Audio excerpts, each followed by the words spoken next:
వేదానాం సామవేదోస్మి. వేదములు యందు సామవేదమును నేనే అని గీతాచార్యుడు ప్రకటించాడు. Gitacharya declared that I am Samaveda among Vedas. సామ్న ఉద్గీతో రసః అన్నది చాంద్రోగ్యోపనిషత్తు.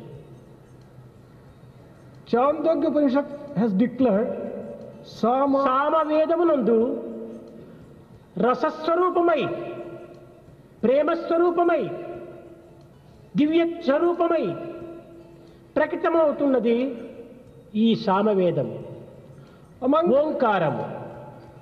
Omkara is expressing itself in Samaveda in the form of love, in the form of the essence of melody.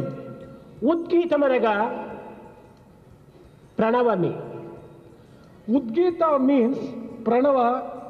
సామవేదమునకు ప్రణవమే రసము, ప్రణవమే ప్రాణము. Pranava is the very essence of Samaveda. It is its very life. ఓంకారం సర్వవేదానాం. సర్వవేదములు ఎందుకులను ఓంకారమును ప్రధానమైనటువంటి యొక్క దృష్టితో ప్రకటితం చేసింది. Omkara he has expressed itself as the essence of all Vedas. దీనిని బట్టి ఓంకారం అనేటువంటిది ఎంత ఉత్కృష్టమైనటువంటిదనియు, ఎంత పవిత్రమైనదనియు, ఎంత ప్రధానమైనదనియు దీనిని అర్థం చేసుకోవాలి. You can understand the importance of Omkara when it is said that that is the very essence of all the Vedas. అక్షర ప్రపంచమునందు ఏకాక్షరమైనటువంటి యొక్క ఓంకారమే సర్వాక్షరములకు నిరూపింపజేస్తున్నది. In the world of alphabets, Aksharas, the Omkara happens to be the one which is the basis of all the other alphabets. ప్రణవము పరమాత్ముని యొక్క పర్యాయ పదము. Omkara or Pranava is a synonym to God or divinity. ఇట్టి ప్రణవ స్వరూపమైనటువంటిదే సామవేదము. Samaveda is the very embodiment of Omkara or Pranava. ఇట్టి సామవేదమును వ్యాసులు జైమిని మహర్షికి మొదలు బోధించాడు. Vyasa taught in the very first instance to Jaimini Maharshi this one. కానీ అతడు తన శిష్యులకు, ఆ శిష్యులు తమ శిష్యులకు ఈ శిష్యంగా అభివృద్ధిగాంచి ఇది అనేక శాఖలుగా రూపొందినది. This too became a number of branches coming from one preceptor to his disciples and from these disciples to Sahasra other శాఖలు disciples. కలిగినటువంటి ఈ యొక్క సామవేదము నేటికి కాలగర్భంలో కలిసిపోయి కడకు 3 శాఖలు మాత్రమే నిలిచి ఉన్నవి.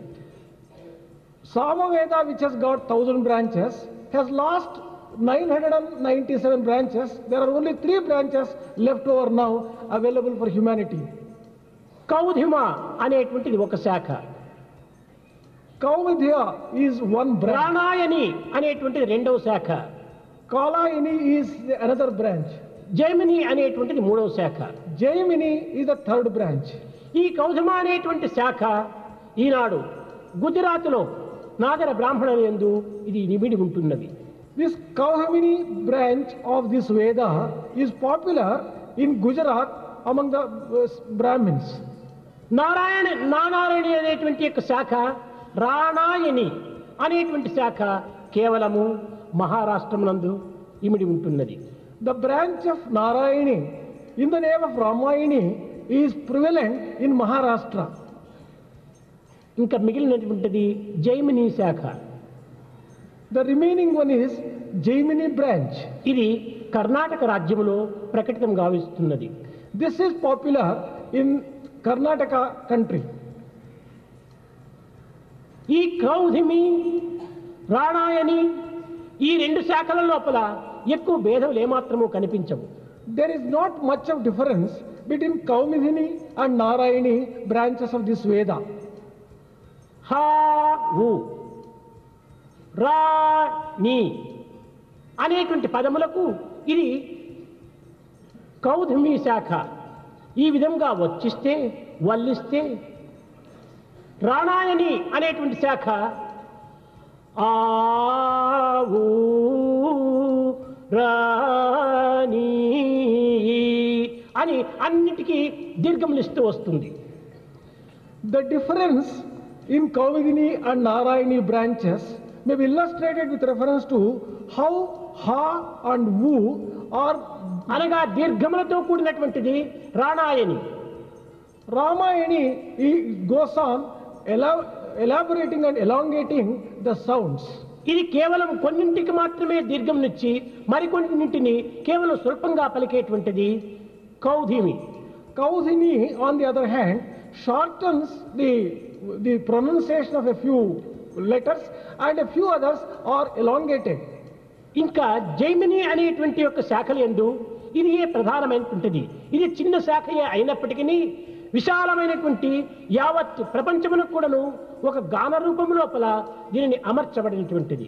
Jaimini branch is a short one, but still it is very useful to the entire world as it is very comprehensive. దీనిలో రెండు విధములు ఉంటున్నవి, అర్చని గానము అని రెండు. There are two aspects of this. One is Archani and the other is Gamini. ఈ గానము లోపల నాలుగు విధములు ఉంటున్నవి.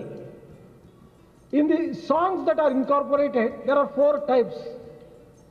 గ్రామీణ గానము, Gramina, అనగా పల్లెల యందు. the songs which are popular in the villages. ఆరణ్యక గ్రామము, The ones which are sung in the forest. అనగా అరణ్యములందు గానము చేసేటువంటిది. The songs which are sung in the forest. మూడవది ఊహా గానము, The third one is one in the world of imagination. నాలుగవది ఊహ్యా గానము. The fourth one is Uhyagana. ఈ పల్లెల యందు పూర్వకాలమునందు నిత్య జీవితము లోపల ఏదో ఒక పర్వదినముల యందే కాక మిగిలినటువంటి దినముల యందు కూడాను పంటల యందు, కోలాటముల యందు, గొబ్బెళ్ల యందు దీనిని ఈ విధంగా ఉపయోగిస్తూ కొన్ని కలుపుల యందు, కోతల యందు కూడాను ఈ గానములు పాడుతూ ఆనందాన్ని అనుభవించేటువంటి వారు. The songs which were sung in villages in the olden days, on festival days and not merely on festival days, in the fields while performing different types of work, all these refers to this branch. అరణ్య గ్రామం అనేటువంటిది అరణ్య గ్రామం. ఈ అరణ్య గ్రామంలో గానము లోపల పశువులు మేపుకుంటూ సమ్యక్ గానము గావించుకుంటూ అనగా నిర్భయముగా కంఠము ఎత్తి పాడుకుంటూ ఈ యొక్క గానమును ఆనందంగా అనుభవిస్తూ వచ్చేటువంటి వారు. In Aranyaganam, the songs were sung in the fields and forests, taking the animals for grazing fearlessly, full-throated. ఈ అరణ్యములందు కేవలము సహజమైనటువంటి శబ్దమునే శృతిగా భావించుకొని ఈ యొక్క చెట్ట రాపిళ్లనే ఒక తాళంగా విశ్వసించుకొని అడవుల యందు స్వేచ్ఛగా తాము భగవంతుని గానములు చేసేటువంటి వారు. In this Aranyaka Ganam, the people who used to sing these songs used to sing in the natural way, in the natural rhythm, making use of the stones as the symbols and enjoy singing the praise of God. మూడవది ఊహా గానం. The third one is Uha Gana. అవి ఈనాటి cinema గానములు. And this may be compared to the type of songs sung in ఎక్కడగా cinemas. సినిమాలో ఏడుస్తూ ఉండినట్టుగా ఊహించి ఈ ఏడుపు పాటల లోపల అన్నట్టుగా కొన్ని ఏడుపును ప్రకటింపజేసేటువంటివిగా ప్రదర్శిస్తూ ఉంటుంటాయి. In the cinema songs, there will be indications and sounds produced which indicate the sorrow in rendering the song. కానీ నిజముగా ఏడుపు లేదు. But ఏడుపుగా ఊహించి ఏడ్చినట్టుగా వినిపించే రీతిగా గానము చేయటం. really speaking, there is no crying or weeping, but the sounds produced give the impression. నవ్వునట్టుగా ఊహించి అది కేవలము కృత్రిమమైనటువంటి నవ్వుగా ఇతరులకు ప్రకటితం చేసేటువంటివి.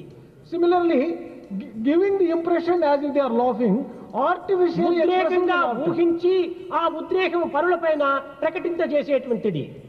Imagining excitement and giving the impression as if they are excited for people ఇందులో who are నిజముగా the చూసిన audience. ఏడుపు కానీ ఉద్రేకం కానీ నవ్వు కానీ లేదు. ఇది కేవలము ఊహాగానముది.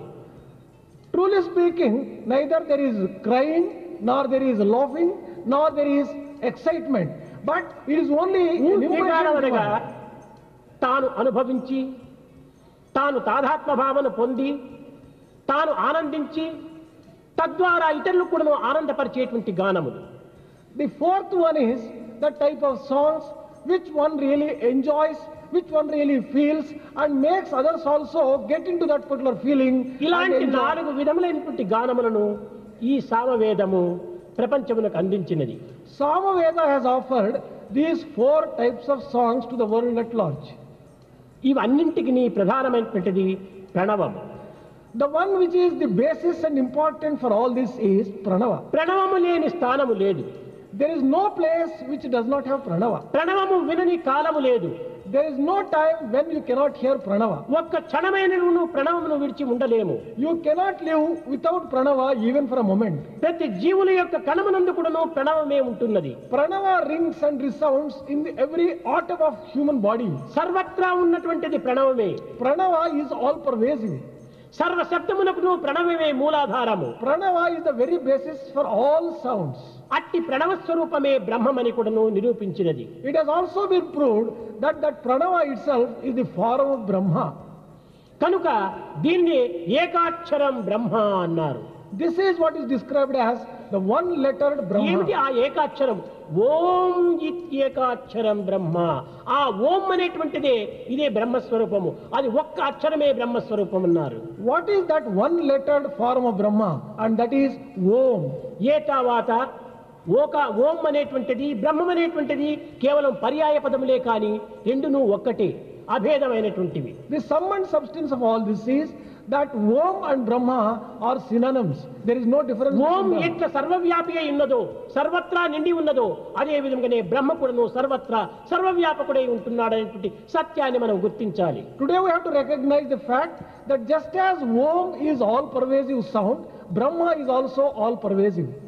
ఇది ఈ విధముగా ఉండగా అయమాత్మ బ్రహ్మ అనేటువంటిది కూడా మరొక పదం వచ్చింది. While this is so, there is one more statement, Ayam Atmam Brahma. ఈ ఆత్మ అనేటువంటిది కూడాను బ్రహ్మస్వరూపమే. This Atma is also another form of Brahma. కనుక ఓం బ్రహ్మ ఆత్మ ఈ మూడు కూడాను అభేద స్వరూపములే. Therefore, Om, Atma and Brahma are inseparable and you cannot distinguish between one from the other. समस्त